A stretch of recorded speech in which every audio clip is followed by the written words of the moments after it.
essa questão da autonomia, Marcela, é muito difícil para o aluno entender também, tá? Eu estava conversando com vários alunos e uma das respostas que eles me dão é o seguinte, quando eu explico justamente o que você falou, que é um texto autônomo, né? Que é um texto que tem autoria, autônomo, que a gente consegue entender do começo ao fim. Ah, mas eu consigo entender meu texto. Você consegue. Mas aí é que a gente tem que se colocar no lugar do outro, do leitor possível hipotético. Será que o leitor hipotético entenderia, mesmo com tantas lacunas deixadas no longo do desenvolvimento?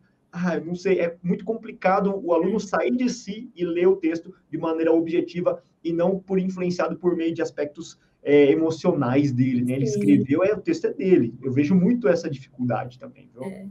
Eu costumo falar assim, né? Eu falo assim para os meus alunos, pensa que o corretor da sua redação é uma criança com 5 anos de idade.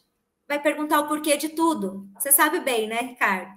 Não adianta falar, né? Essa mesa tá aqui do lado esquerdo, por que não tá do lado direito? Não adianta falar porque sim. Ele não vai se contentar. Ele vai querer saber o porquê de tudo. Tudo que você colocar, ele vai falar por quê? Por quê? O corretor é esse cara. Ele vai ficar o tempo todo lá.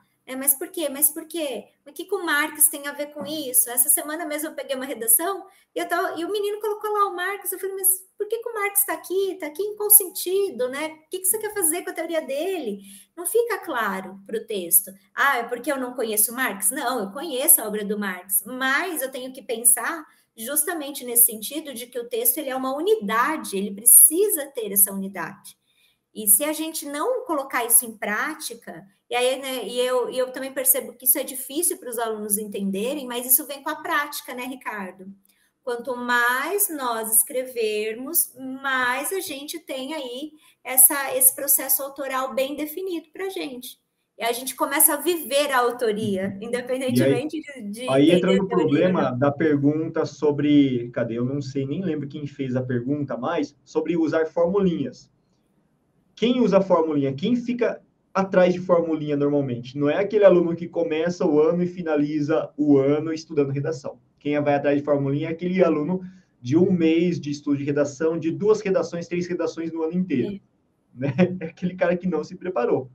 Dá para dar uma melhorada? Tá, mas o que você quer, né?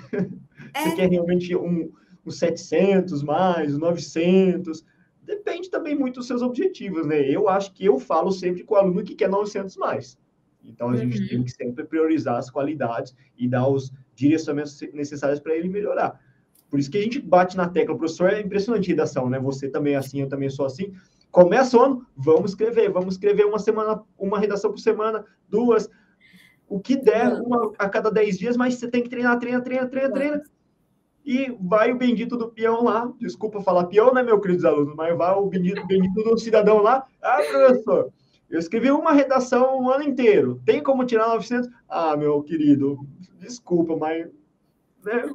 E até porque tem todas essas particularidades que nós estamos falando aqui, os temas cada vez mais com foco direcionado, o tema cada vez trazendo ali para você um aspecto legislativo que você tem que dizer como aquilo tem que ser potencializado, traz os direcionamentos muito específicos.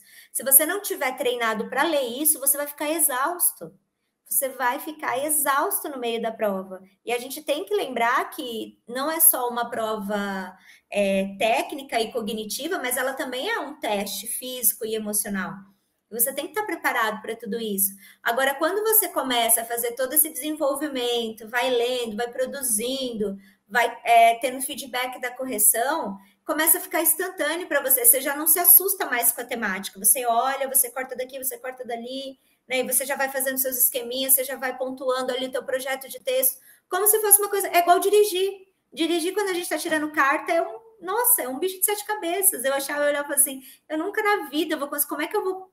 Né, pisar numa embreagem, engatar uma marcha, ligar seta ao mesmo tempo, é muita coisa. Gente, eu sou uma pessoa muito monotarefa. Né? Eu fujo totalmente a regra. Esse negócio de que as mulheres fazem várias coisas ao mesmo tempo, vírgula, a Marcela não faz. A Marcela faz uma coisa de cada vez. Eu sou extremamente monotarefa. E assim, eu olhava para aquilo e falava, não vou fazer isso nunca. E hoje a gente não faz. Por quê? Porque treinou. Né? Então, assim, a redação, ela é exatamente no mesmo formato. E acho que está cada vez... e acho que as coisas estão bem claras. Em 2021, isso ficou muito forte para mim. O vestibular, o Enem, que é o aluno que é o bom leitor de proposta. 70% da sua nota vai depender da leitura que você fizer da proposta. Então, é fundamental treinar, viu, gente? Treinar muito, mandar a redação lá para Corrija-me, para eles corrigirem para vocês.